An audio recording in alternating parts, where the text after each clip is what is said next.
Grand rising, all so innocent. I'm used to a lot, but the sound of alarms still drive me insane. On top of the snow, stare at the ceiling. I turn to my right, I turn to my life, I turn to my wife. I look at her face, I listen outside. I hear the birds sing, the sound of bees. I'm in a quiet breeze, and the leaves of trees shake. The breath of hope that I start to realize while I watch the first light of sun that hits her. And I feel gifted. Oh, I feel gifted. The kids she gave me, the life I got now, the way the Zane smiles and Alec argues, the morning spare time that I would hope sleep in my own circles that I'm so close to. Hope is beautiful. Yeah, my life is beautiful. I stroke through her coffee brown hair with caramel strings, the face of a queen, the smile of a god, the heart out of gold, the soul out of morn, the only I've seen and never found again. I never found again. I still recall the moment she woke up before me to see to the kids, but now that they see to themselves, I look at her sleep and blow her a kiss. She's so peaceful. Yeah, hope so peaceful. Fuck, I hate this climate. Slide aside the gray cotton duvet and step out of bed, placing my feet in the slippers and feel the wool cover my cold feet entirely. I start to mentally prepare for the day I got ahead of me. Turn one last time, enter the door and close it quietly behind me. I've always admired the silence, the space that it gives me to breathe.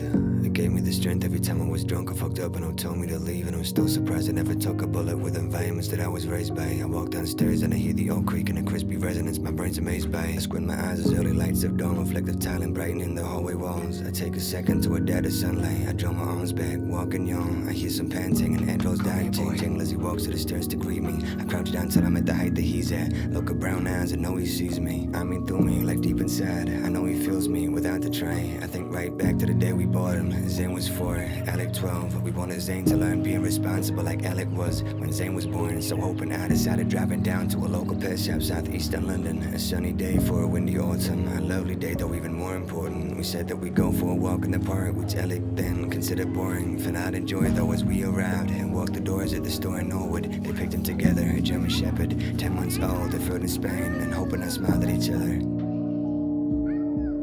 We rarely had more than each other. We went through darkness together. Still I don't know if I love her. I wrap my hands around his snout. I drop a kiss between his eyes. I lift myself up, grab my cigarettes, ask the kitchen and walk inside. I get the coffee going, peek outside and embrace the property that we reside in. This day feels different. Something's different. I watch my cup and wonder why I need this. Why this cup? Why this coffee? What makes sense and what is sense? Yeah, questions I fuck my life with. Overwhelmed by infinite options. If I could take it and just start thinking. I head to the terrace and open the door.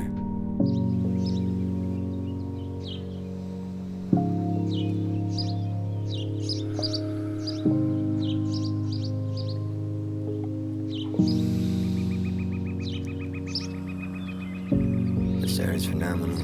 Moments I find in myself. The purple sky combined with sunrise is something I almost forgot. I place my cup on the patio, furnish a table and light up a cigarette. Moments like these, the brightest are those in which I feel cursed. The dark are the ones I feel gifted in, reminded I'm actually living in. Luxury most of the time, and I wonder why I like to say I'm struggling. Damn. What would God say? What would God say if I believed? Look, I'm proud of what I gotta mean it, but wonder what places I'd be at right now if I never listened to mom or listened to dad instead or lived differently. Questions over questions, and I know no one's got the answers to them, but it's bugging me inside and I can leave the house, sure as death, not alone. What if I never left Maria, or ever decided to see her? What if I never walked into the bar and met hope to grab me a beer? What if I never quit soccer at college and actually built a career? How much of life would have changed? I don't like thinking this, I can't avoid it though. I should be happy I'm not.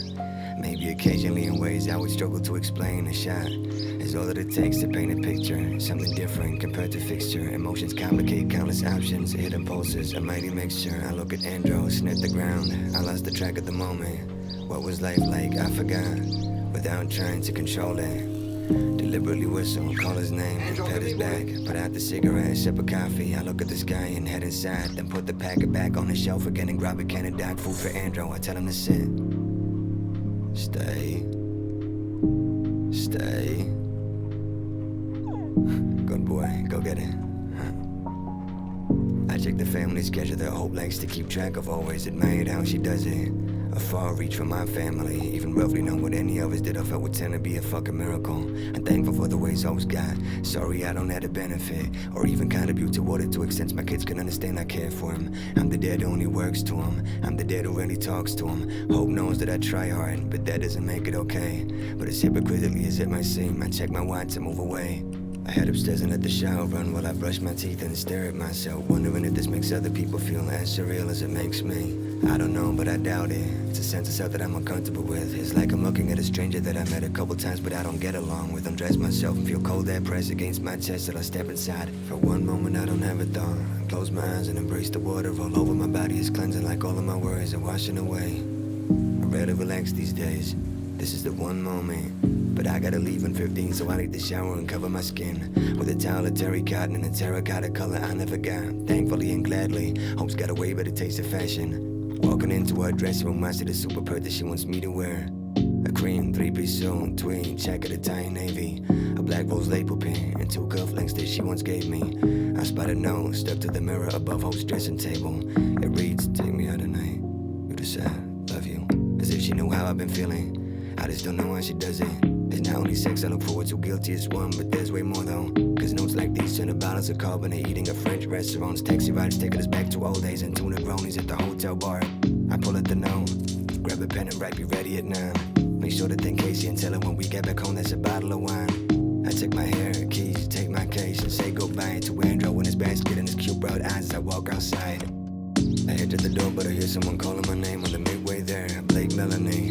Mr. School! I hate, but Hope kinda like, so I sacrifice and I small talk with him. I ask if he's well, I don't care if he isn't. I'm kinda surprised he makes money at all. More women than sense and he still thinks he's winning. You have to work, eh?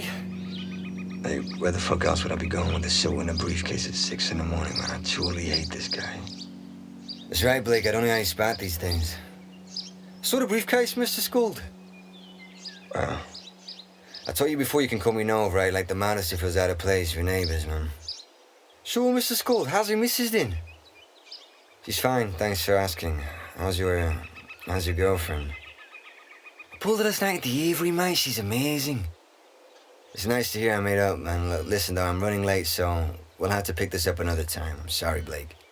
No worries, Mr. Scold. Maybe I'm jealous for giving up the light the healers now. Maybe I'm missing the rush, the party and only dating women once, pretending there's more when truly it isn't. Maybe I'm too hard on them at the end of the day, it's live and let die. Maybe I'm too hard on them at the end of the day, I struggle with mine. I opened the door of the car at the 280 SOC. My dad left me as he died, along with a note in which he apologized for the life he decided giving me. The life I allowed to get to me. I look over to Blake once more and watch him kiss a woman half my age. Wait, hold up, this isn't me. This environment's dangerous. I shouldn't complain about what I got an actual family loving me. And even if not, what is it he's really got that I ain't? I kick the clutch, start the engine, release the handbrake and start a drive.